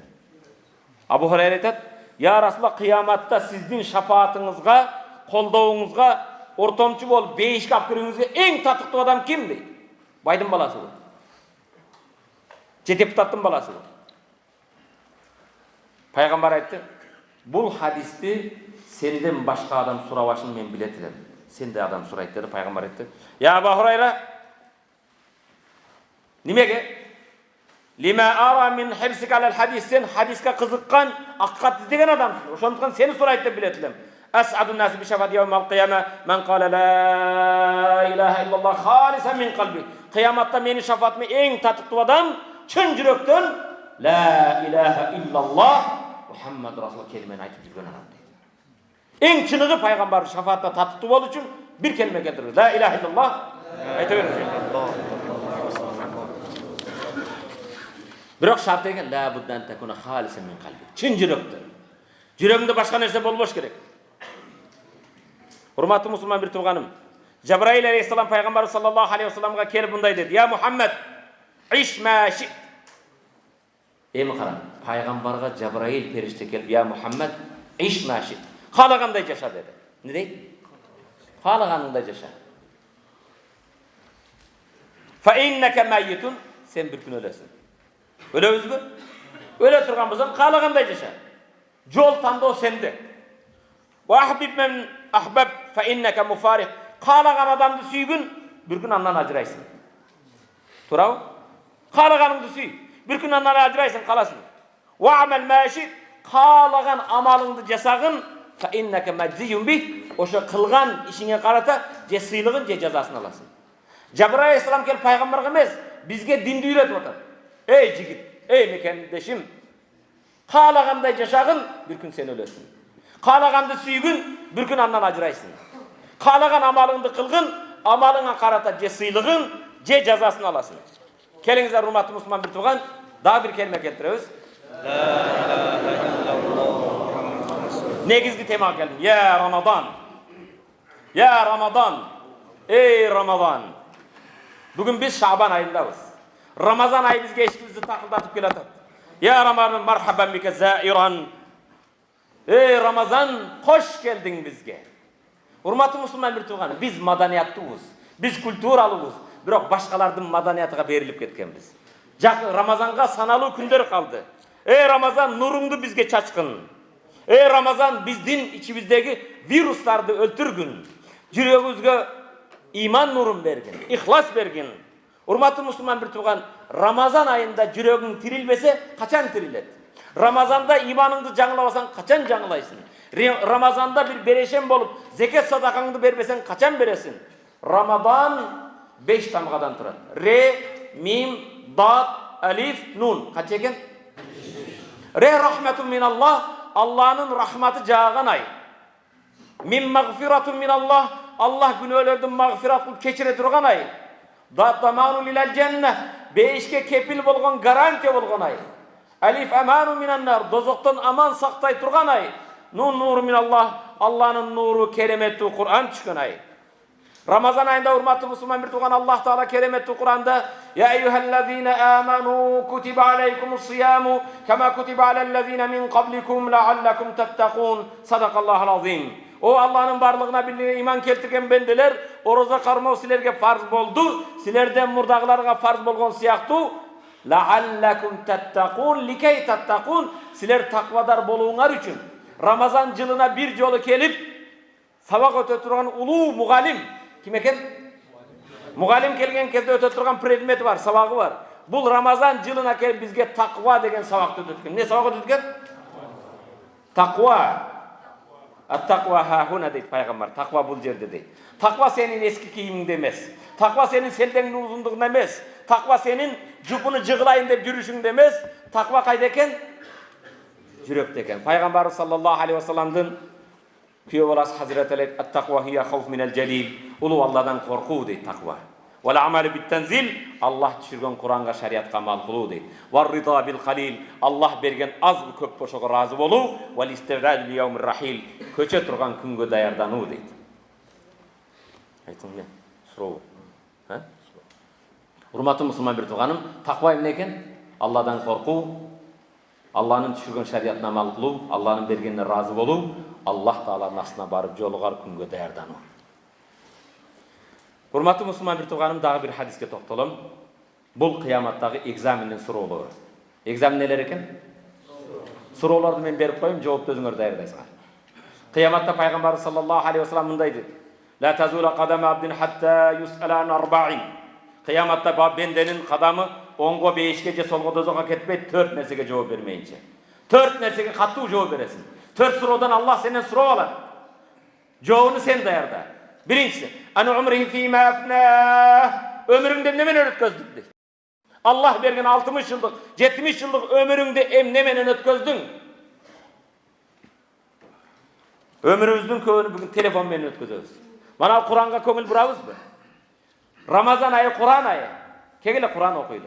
Orusça kotorması var, Kırgızçası var, Tacikçesi var, Tatarcası var. Arapça okuyalmasan Kur'an oku. Kur'an'da sahabeler okuyan kezde Allah Teala mağayım ne deydi eken de okuydu. Bugün sen SMS kese jaşırı ol okusun mağayım ne deydi eken de. Allah Teala'nın jönötken SMS siyaktı. Allah'ın sağa jönötken katı seni iki dünya baktılığı kılatırgan bu Allah'ın kalamı sözü Kur'an. Kur'an okuydu hurmatly musulman bir tuğan. Ömrüngde emne menen ötkөzdүң? Kur'an okudun mu? Rabbimiz kim? Peygamberimiz? Dinimiz? Kitabımız? Kur'an mı? Kur'an mı okuyan bileriz mi? Akırkı jolu kaçan okuduk? Telefonunun üstü jıltıraydı. Kur'an'ın üstünü çaң basıp жатат. Anda sen halik bolon jaratuvçuga emes, mahluk jaralganga muhtaç ekensin. Jaratuvçu menen baylanışın yok senin. Jaralganlar menen baylanışasın. Birinci kıyamatda Allah Taala suray turgan, ömrüngde emne menen ötkөzdүң? Kur'an-ı Kerim'in birinci ayatı ikra oku. Ne eken? Bekerge oku degen emes, oku. Önügem desen, ösem desen, iyilike jetem desen, baktılı olam desen oku. Dinimiz ilim dini. Dinimiz kebirler aytat, parançının balası eskiçe okuydu lan deydi. Çoğun engin eskiçe mi? Din eskiçe emez bu. Sen eskiçesin. Dinimiz ilimge çakırat. Din ilim dini bu. Kur'an'da birinci buyruk oku deydi. Kur'an'da 375 ayet ilim yönünde söyleydi. İlimlilerin derecesi yönünde söyleydi. İmam Bukhari'nin hadisinde kitabında 106 hadis ilimge çakırat. Anam biz okuyayız. Dinimizi bilmesek kanti başkalarına yetkizemiz. Kanti başkalarına aytабыз. Ekinci suray turgan suroo ve an şababi fi mabla. Jaşlığыңды emne menen çirittin? Jaşlığыңды emne menen ketirdin? Tolluk ömürge жооп берет экенсиң. Аксакал атыңыз ким кечиресиз? Ha? Nimet aka. Nimet aka azыр караң. Канча жаштасыз? Bir gün silerge okşugan kıçıragan 18'deki jigit ele. Çurkap jüret ele. Taşlı jarat ele. Tapılda bar ıştıklat ele. Bugün attın ay bugün 18'de olsam jaşoonu başka çakılmakmın deydi. Şunday mı? Attın ay murdağı beldeki kuş yok. Koldağı kuş yok. Murdağı pamit yok. Murdağı es tutum yok. Jaşlık bu özünçe bir. Ömürden toluk жооп берсең, jaşlığına özünçe жооп бересиң. Jaşlıktan keyin hurmatly musulman bir tuğan, jaşlar köngül burgula. жаштығыңа жооп бересің. Бұл көпке турбайт. Bir күн мен де сага окшогон жигит элем. Чыраган 18-де, 15-те, бүгүн 50-де. 50 жылдан бери мүрзөнү көздөй баратам. Жакында жетейин дедим. Атабыз 60 жылдан бери мүрзөнү көздөй баратат. Фудайл ибн Ияз деген Абу Ханифанын досу. Фудайл ибн Ияз менен бирөө жолугат. Ассаламу алейкум деп Фудайл ибн Ияз жигиттен сурайт. Жашыңыз канчада дейт. 60-тамын десе, 60 жылдан бери мүрзөнү көздөй баратыпсыз, жетейин деп калыпсыз дейт. Десе, наркы киши айтат, инна лиллахи ва инна илайхи раджиун. Биз Кудай үчүнбүз, Кудайга bir күн кайтып барабыз да дейт. Бул Курандагы аят. Бул аятты билесиз десе, билем дейт. Аяттын мааниси эмне десе, мааниси жанагы да, биз Кудай үчүн, Кудайга bir күн барабыз дейт. Жок дейт, мунун мааниси мындай дейт. Кудай үчүн болгон адам Кудай үчүн ибадат кылат. Кудай үчүн болгон адам Кудайдан коркот, Кудайдын буйругун аткарат. Кудайдын алдыга бара турган адам Кудайдын суроону билет. Кудайдын астында турарын билет. Кудайдын суроо берерин билет. Кудайдын суроолоруна жооңуз даярбы дейт. Сеники даярбы? Аллахтын астына барган кезде. Жаштыгыңды эмне менен кетирдиң дейт. Үчүнчүсү сиздерге тиешелүү. Читада жүргөн жемекендештерим, кайсы жерден келбегин? Үчүнчү суроо кыяматта. Ан малихи мин айна иктасаб ва фи ман анфак. Малыңды кантип таптың?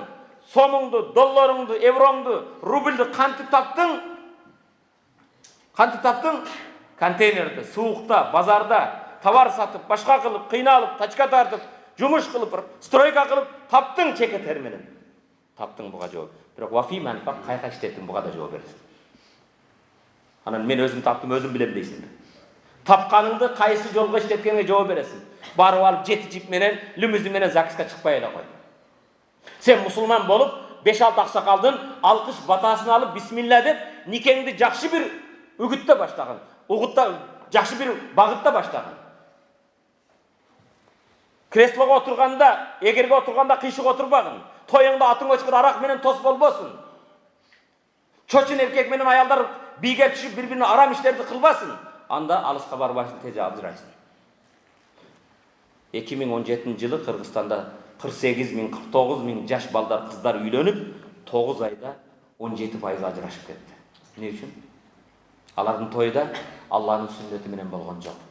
Алланын көрсөткөн жолу пайгамбардын сүннөтү менен болгон жок. Алардын никеси аксакалдардын батасы менен эмес, атың өчкөр арак. Ала турган өмүр жолдошуң денесин авратын сагарнабастан сенден мурда маникюр, педикюр, косметологко барып, эркек бардык жерден карматып келген.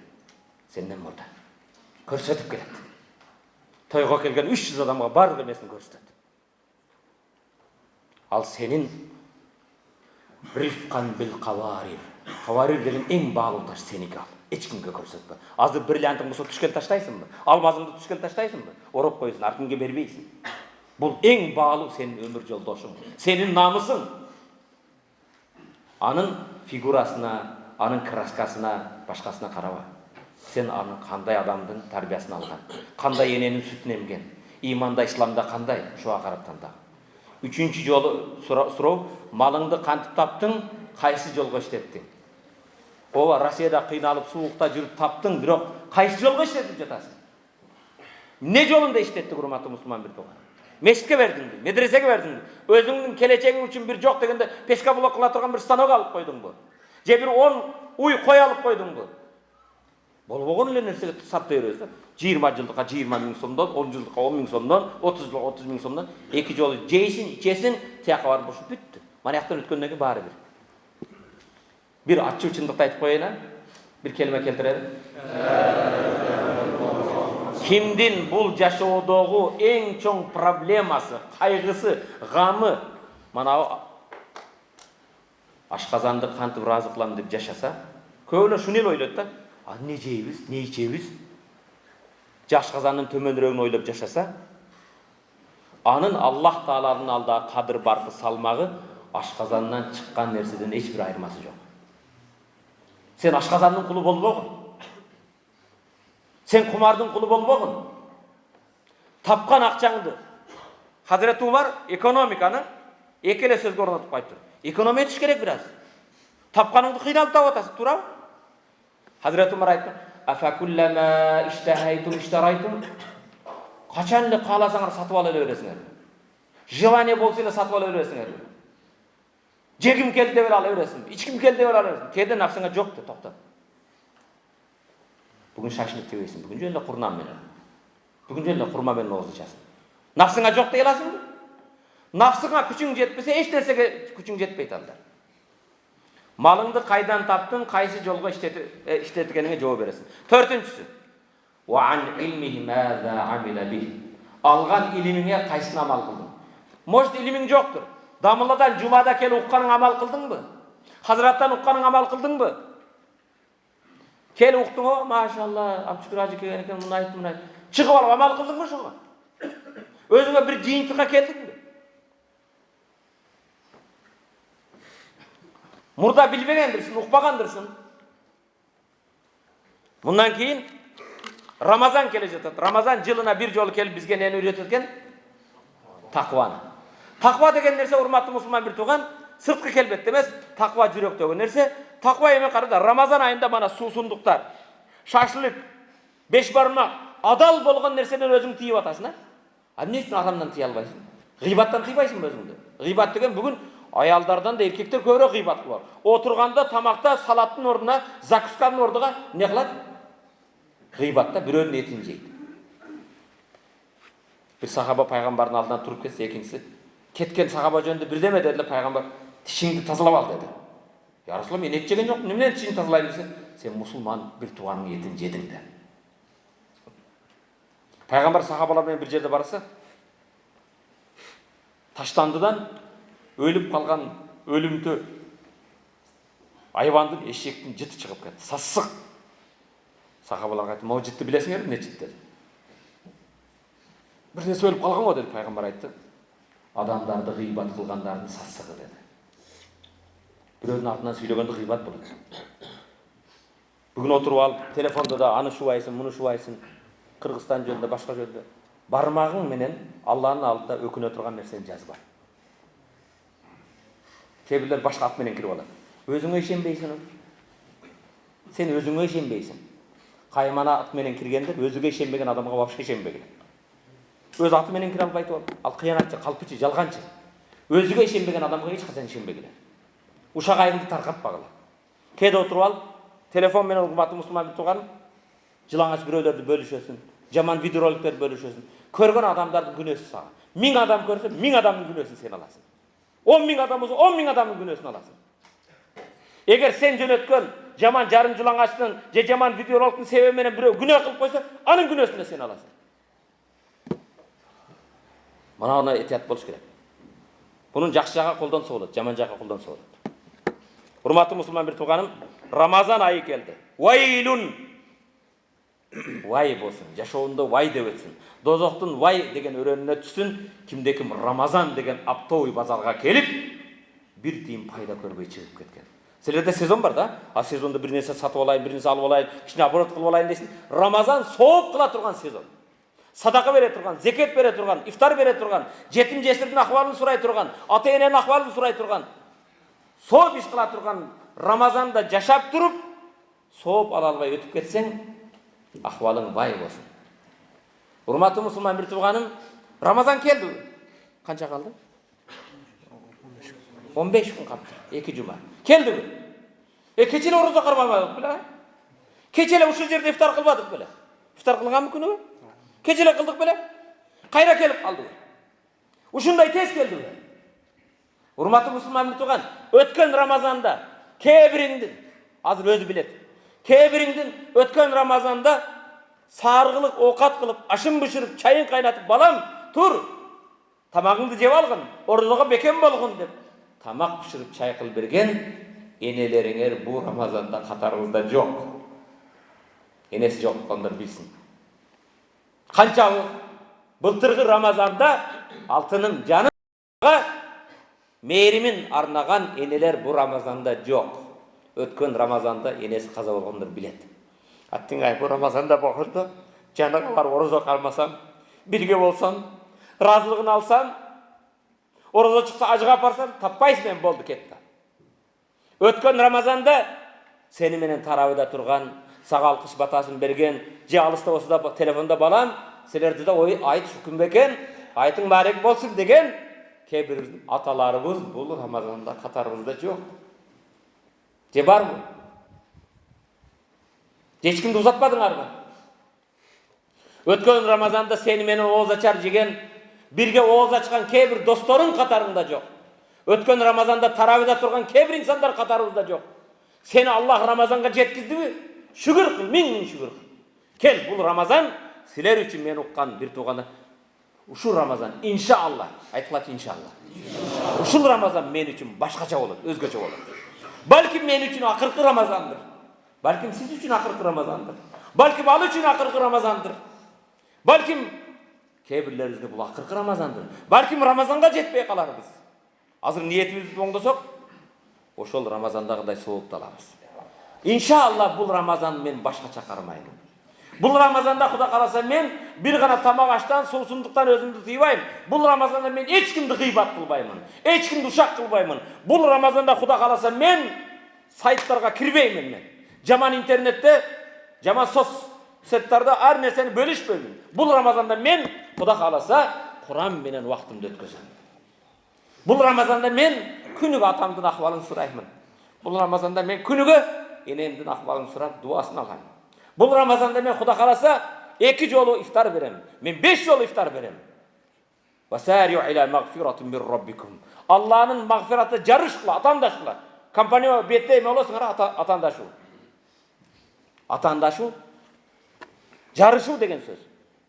Динибизде эмнеде жарышат экен? Иля магфиратин мир раббикум. Раббыңардын Аллахнын кечириминде жарыш кыла. Ва жаннатун ардуха самават вал ард. Асман жерден кенен болгон 5 жолунда жарыш кыла дейт. Бүгүн биз товарда жарышабыз, акча жыйганда жарышабыз, улакта жарышабыз. Эмнеде жарыш керек экен? Аллахнын кечириминде. Ким көп истигфар айтат? Ким көп товба кылат? Ким көп Куран окуйт? Ким көп садака кылат? Ким көп атасыга кызмат кылат? Эми эң банкрот болгон, эң негизги жашоодон уткузган адам ким билесиңерби? Читага келип 10 жылда эч нерсе акчап кеткен эмес. Акчап кетпей келсең кетерсиң. Чыныгы жашоодон уткузган нөл болгон банкрот асмандан жерден кенен болгон бейиште сенин ордуң болбой калса.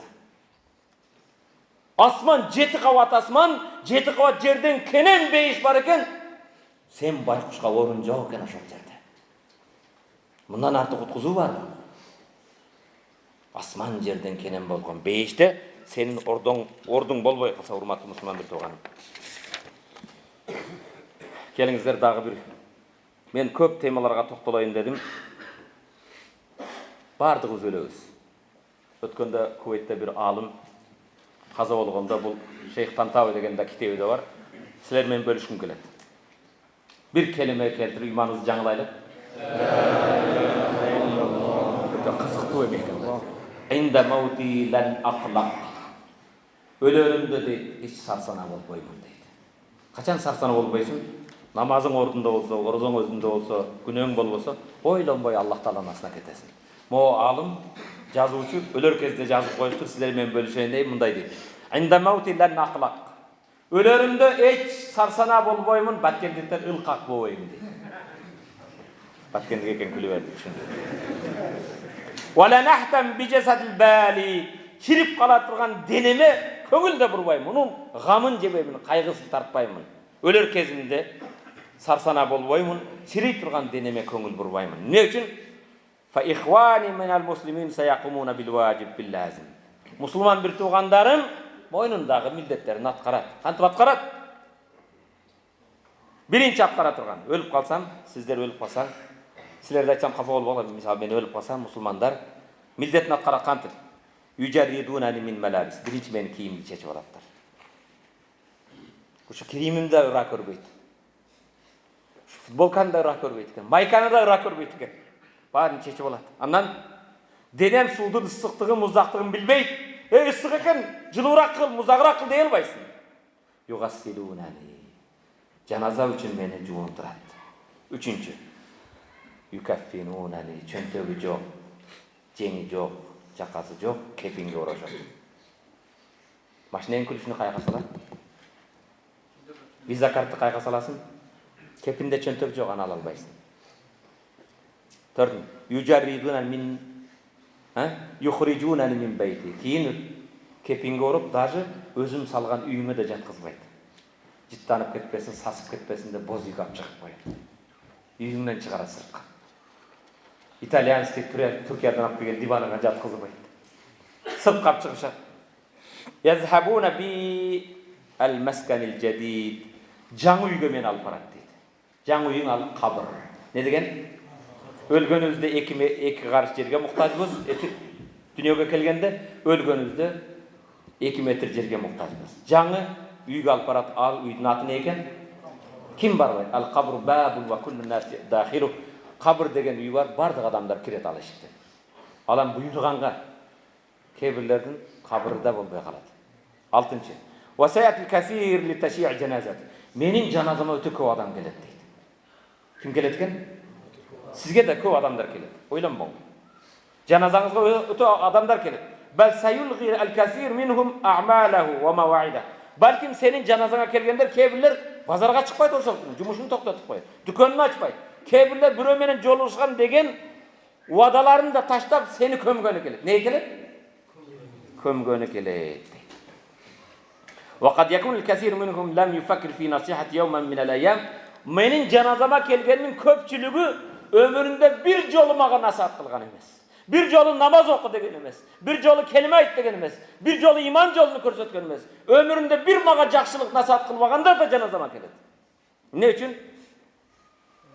Урматтуу мусулман бир тууган. Өмүрүндө сага бир жакшы насаат кылбаган, досум, ке намазга барайык, досум, мечитке барайык, досум, орозо тут дегендер да келет. Ашшаи сайтум ат-тахаллус минха. Менин нерселеримде адамдар кутулат. Биринчи ачкычымды, машинем ачкычын балдарын башкалар алат. Сефтин ачкычын аялың алат, же ийиң алат. Хакыйбата, капчыгыңбы? Картман. Бизде картман дейт. Не дейиш керек ал? Капчыгыңды, абыз кебирлер шефтер ордунда өзчө башында бир маданият, илим деген моюнча көтөргөн өзүнчө не портмонеун не дейт? Барсет, өзүнчө барсет көтөрүлөт. Барсеттин ичидегичи акылы жок. Барсетиңде башкаланат. Ки керек болсо сенин туфлиңди да, галошуңду да, бардык кийимиңди. Бирок ошол кезде эгер балдарыңа иман, ислам тарбиясын берген болсоң, топуңду бирөөгө сооп болсун деп берет. Патимкеңди бир намазханга берет. Кийимиңди бир адамга соо дейсин деп берет. Аны билбесеңер анда күйгүзүп таштайт. Билип койгун. Сен мен өлгөн кезде, мен дегенде өзүмдү айтам, сен өзүң ал. Сени менен мен өлгөн кезде дүнүйө токтоп калбайт. Экономика токтоп калбайт. Сенин жумушуң бу. Мен палан жерде шеф едем, жетекчи едем, ректормун. Ордуңа башка ректор келет. Имамсың, ордуңа башка имам келет. Диаспоранын ордуга башкасы келет. Токтоп калбайт ал. Улана берет. Экономика ошондой. Менин малымбы тапкан дүнүйөм. Башкалар бөлүшүп алат. Адалына, арамына, баарына Аллахтын астында жооп берет. Байнама мен Аллахтын алдына барганда кытмирге да, накирге да жооп бересиң. Кытмир, накир деген сөз финик жегенсиңер, курма. Курма жегенде курманын сөөгүнүн сыртында пияздын кабыгыдай жуук кайма бар. Көргөнсүңөр? Ошого да жооп бересиң. Накир деген ошо сөөгүнүн ортосунда бир сызык бар. Мындай сызсаң, ошого да жооп бересиң. Эң биринчи мен өлгөн кезде жана сен өлгөн кезде биринчи бизди таштап кете турган атак даңкыбыз, атыбыз. Ошондуктан өлгөндө сени Абдушкур Исламович деп эч ким айтпайт. Абдушкур ажы дебейт. Паланчы дамылла дебейт. Не дейт? Сөөк каякта дейт. Не дейт экен? Сөөк кайда дейт кыргыздар. Эч ким менин атымды айтпайт. Дамыланы алып келгилечи, ажекени алып келгиле дебейт. Сөөк тап чыккыла дейт. Жаназа окур кезде көргөнсүздөр. Паланчы дамыланы паланчы иштап келгиле дебейт. Жаназаны алып келгиле дейт. Салатул жаназа, салатул жаназа. Жаназа намазы, жаназаны алып келгиле дейт. Майыт алып келгиле дейт. Эч ким сенин атыңды паланчы Паланчы дебейді. Мүрзөге алып барған кезде мәйітті ұзатқыла дейді. Дамланы ұзатқыла дебейді. Шекті ұзатқыла дебейді. Не дейді екен? Атыңды да нақып қойды екен, ешкім айтпай қойды екен. Ошондуктан урматтуу мусулман бир тууган, андай боло турган болсо, сен атыңа, Паланчиев дегениңе, атак даңкыңа таянбай эле кой. Сен бир өлө турган затсың. Колуң тийсе жийиркене турган бир суудан пайда болгонсуң. Мен Паланчиевчиден, Паланчиден, палан даңкым бар деп, палан жерде элем дебей эле кой. Мансабың менен ойлонбо, мактанба. Атак даңкыңа таянба. Бул эң арзыбаган төмөн нерсе. Бирок сен бара турган нерсе өтө коркунучтуу жер. Мүрзө. Мүрзөдөн кийин ахирет, Аллахтын эсеп кисеп, бейиш дозок деген. О тирүү, мени угуп жаткан менин мекендештерим. Бил, сага өлгөнүңдө, мага өлгөндө кайгыргандан 3 түрдүү болот. Канча адам кайгырат экен? 3 түрдүү адамдар кайгырат. Читага келгенде мени көргөндөр, менин каза болгонумдукан байкуш. Түндүктө бечара өлүптүр да дейт. Не дейт экен? Байкуш өтүптүр, бечара өлүптүр да. Болду, шону башка сага кайгырбай тур. Жейлайбы. Соодага чыкпай коебу. Ал эми жакын досторуң, бирге чай ичкендериң, самоварда отуруп аш жегендериң, досторуң, жакындарың 2 саат көп болсо кайгырат. 2 сааттан керек болсо мүрзөдө күлүп тура береттер, башка нерсени сүйлөп. Эң жакын досуң 3 саат, 5 саат, 6 саат кайгырат. Үчүнчү кайгыруучу адамдар жакындарың, үй бүлөң. Үй бүлөңдө терең кайгы болот. Өмүр жолдошуң, балдарың, кыздарың атанан ажырайт, ботодой боздоп ыйлашат. Алар да көпкө эмес. 1 ай. Өзбектер барака тапсын 6 ай. Кудай жалгасын 3 ай кайгырат. 3 айдан 6 айдан кийин сени өлүктөрдүн архивине салып коет. Маркум деп. Сени эч ким ойлоп да койбойт. Тарбия кылган балдарың кээ-бирлериң кыйын болуп профессормун дейт, академикмин дейт, артыңдан бир фатиха окуганга жарабайт. Колунда профессор наамы бар. Миллион акчасы бар. Эң акыркы моделде машинаны билет. Сенин атыңдан Ихлас сүрөсүн окуп дуа кыла албайт. Шаарда бир жаназа кабыргамды кайыштырды. Маркум эне 80-ге кирип өлдү. Баласы профессор. Философия илимдеринин профессору. Жаназаны алып чыктык. Койгондо жаназанан мурда сурала турган нерсе кул хакыдан корккула. Бирөөдүн акын жебегиле. Бирөөдүн товарын насия алып качып жүрө бербегиле. Өлүп калсаң ким жооп берет? Бүгүн бирөөдү өзүңдөн алыстатам десең, качырам десең, карыз алып койсоң телефонуңду албай коет, жүрө берет. Карыз берип койгон качты да болду. Телефонго жооп бербейт. Бирөөдүн акыдан корк. Аллах менен сенин араңдагы күнөөңдү Аллах кечирет. Бенденин хакын Аллах кечирбейт. Кул хакыдан корккула. Тараздан алдабагыла. Товарыңарды алдап сатпагыла. Бирөөдүн акын жебегиле. Карызыңарды кайтарып бергиле. Бере албасаң келип айт, мага мөөнөт бер, кечирип койгун, убагын берем деп сөз бергин. Телефонду албай качып кетпейин Кыргызстанга. Бүгүн өтө көп адамдар кул хакыдан, адам хакыдан коркпой койду. Насия товарды ала берет, оборот кылыш керек экен да, берген адамга керек эмес экен да. Сенде акыл бар, акыл башкада жокпу? Сен ошондо шустрыйсыңбы? Алланын алдыга барганда эмне дейсиң? Пайгамбарга бир жаназаны алып келди. Жаназаны койгондо пайгамбар окуйн деди дагы. Майыттын карызы барбы деди эле. Ооба, карызы бар деди. Канча десе, кыргыз сомуга канча? 380 сом экен. Канча карыз экен? Кевлете 500 не? Бербесем болот, бул өзүнүн дүкөнү бар деп. Карыз бер 500 болсо да. Бу майыттын 380 сом карыз берген пайгамбар окубай койду жаназаны. Мен бенденин хакыны бербеген адамдын жаназасын окубайм деди эле. Сахабалардан бирөөсү Абу Дарда деген, "Я Расулаллах, майыттын хакыны мен төлөйм карызын, окуң жаназасын." Пайгамбар жаназа окуп, эртеси баамдатка келгенде, "Абу Дарда, Абу Дарда, кечеги майыттын карызын төлөдүңбү?" десе, Ya Rasul, эми таң атты ғой, эми бамдат болды, ал төлейлеппін деді. Пешінде келген Абударды қарыз төледің бе? Я Расул, төледім деді. Анан пайғамбар дуа қылды. Аллахым майыттың денесini азаптан құтқарған Абудардан денесini азаптан құтқар деп дуа қылды. Сен қарызың төлемейінше қиналасың аяқта. Қияматта сенің долларыңды, евроңды ешкім сұрамайды. Соғыңды алады. Күнесін саға жүктейді. Ошондуктан өлім келбестен біреудің ақынан қорқыш керек. Урматтуу мұсылман, құл хақыдан қорқыш керек. Бұл темаға қайтадан кіріп кеттім азыр. Бишкекте жаназадан кіріп кеттім. Анан жаназаны оқырда, уважаемый профессорды айттым, кел, шығып енеңіздің қарыз хаваласы болса, мен берем деп айтып қойың десем, молдеке, может, сами скажете дейді. Айтым, чему? Бұл менен ембі? Мені оқытты бұл? Мені емізді бі? Мені тарбия қылды бұл? Бұл сененен ғой. Шығып айт десем. На русском можно дейді. Ход на китайском чық беқа деді. Өзінше қиын да, өзінше профессор ал.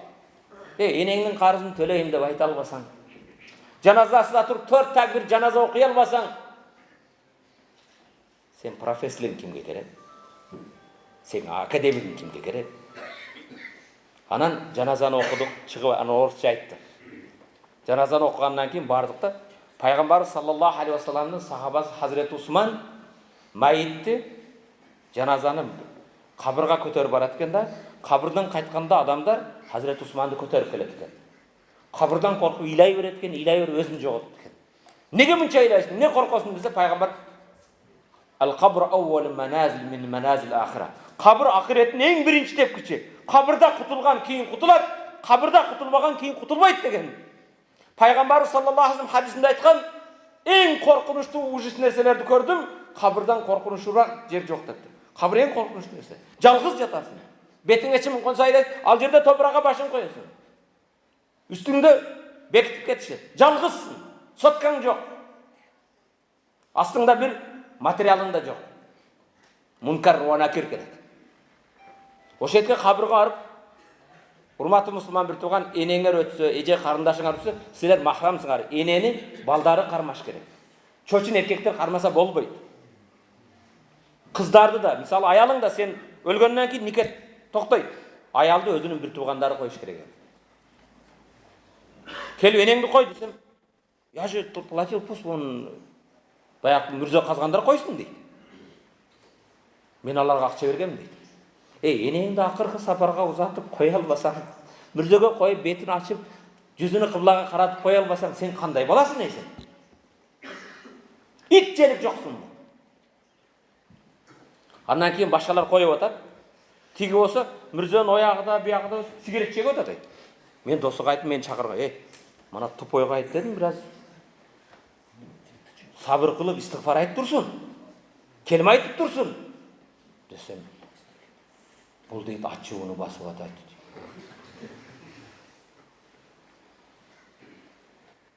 Қайғысыны басып атады дейді. Мен айттым, қайғысыны басса бір пачканы жеп алсын, басылып қалады. Шо мүрзеге барам сигарет шегесің.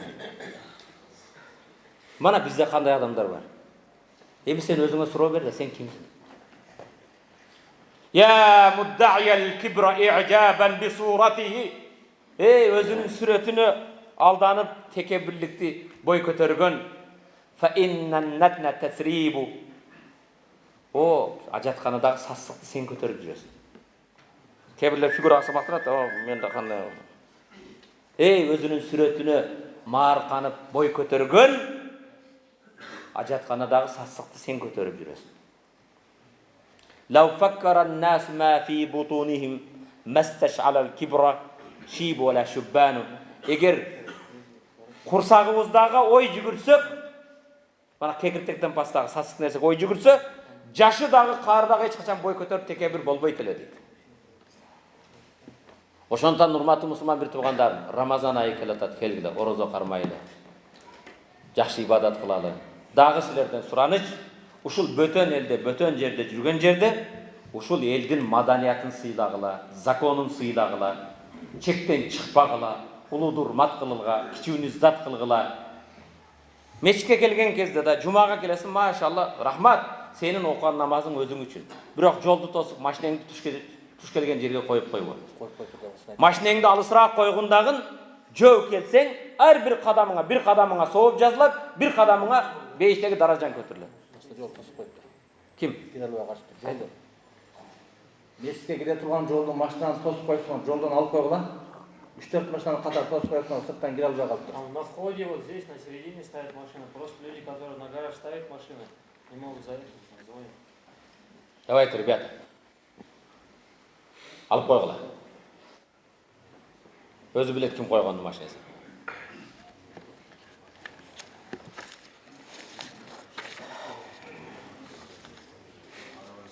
Аламун ғариб. Ажайып бір аламда жашап жатабыз. Сондай ма? Қандай екен? Ажайып бір аламда жашап жатабыз. Жаназа тилвал жаназа. Жаназадан кейін жаназа. Паланчы өтіп тұр, пұстанчы өтіп тұр. Күні болғауыз, а? Сондай ма? Ажайып.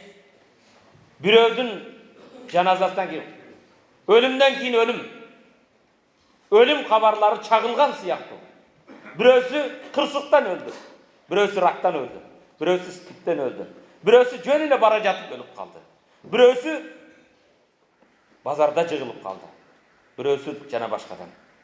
Алар дүниені таштады. Топыраққа көмдік. Кескін түрде менің де сенің де кезегін келеді. Менің де күнім, сенің де күнің келеді. Ал сапарға даярдан. Мен тобаны кечіктірген бенде. Ертең анан дебегін. Шайтандың ең жаман азғырығы анан 50 жылдығымды өткізейін, баламды үйлейін, қызымды үйлейін, анан баштаймын. Жоқ, андай болбайды. Урматты мұсылман бір туған. Жоқ, мен пенсияға шыққанда дейді. Ата келің, 5 бақа баштан, анан шашпай тұр дейді. Жаштар, кел, намазыңды оқы, насыбайыңды ташта, тамекіңді ташта, пивоны ішпе. Біраз жашым чоңойсын. Құда қаласа. Урматты мұсылман бір туған, мен өлбеймін дейсің бе. Мүрзөге барып көргін, айылыңда мүрзөді, бұл чалдар, кәмпірлер үшін деген жазу жоқ. Анда сенден де жаштар бар. Жаңа төрілген наристе бар. Емелі той болған, үйленген жігіт қыздар бар. Қарыған ақсақалдар бар. Мүрзө барып үшін. Ошондуктан кечиргин. Азыр айтарым, урматтуу мусулман бір туған, пайғамбар саллаллаху алейхи вассаламдын ушул хадисini құлағыңыздарға, құлақ сырға қылып түйіп алыңыздар.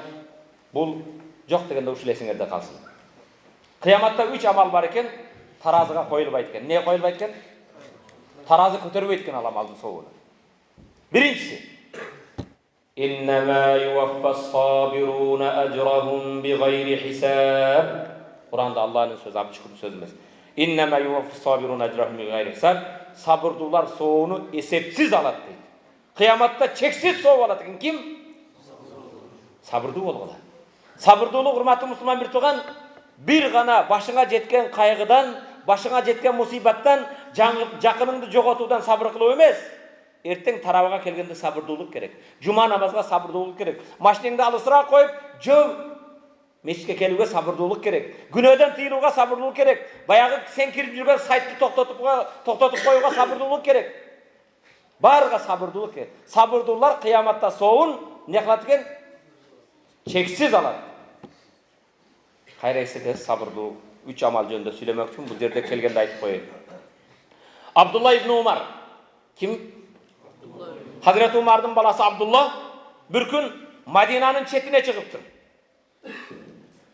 Маға қарағыла айтты сөз жоқ.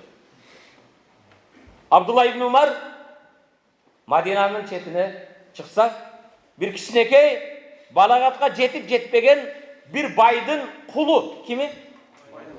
Байдың құлы қой қайтарып жүріп тұр. Не қылып жүріп тұр? Қой қайтарып жүрген Абдулла ибн Умар баяғы жаш баланы чақ түш болып қалған кезде түштену тамағына кел балам, біз менен отырып тамақ жегін дейді. Қой қайтарып жүресің, тамақ же десе, тамақ же дейді, кел біз менен отырып. Жаңағы жаш бала, мен оразамын дейді. Не дейді? Ал Рамазан айы емес. Ушундай ысык күндө, ушундай погодада, ушундай ысык күндө ораза кармап жүрөсүңбү десе, мындан да ысығырақ, қиынырақ болған қияматтың азабыдан қорқып ораза қармап жүрем дейді. Тамақ жеп алсаң, сен қойшы құл мұндай дамды тамақ десе, тамағыңдың дамыны сенің ашқозың тапту қылған жоқ дейді. Аллах берген ден соолық дейді. Анан Хазіреті Умардың баласы Абдулла қойшыны сынаш үшін мұндай дейді. Қойшы құл бала бұл. Сынаш үшін айтады, қайтарып жүрген, бағып жүрген қойлардың біреусін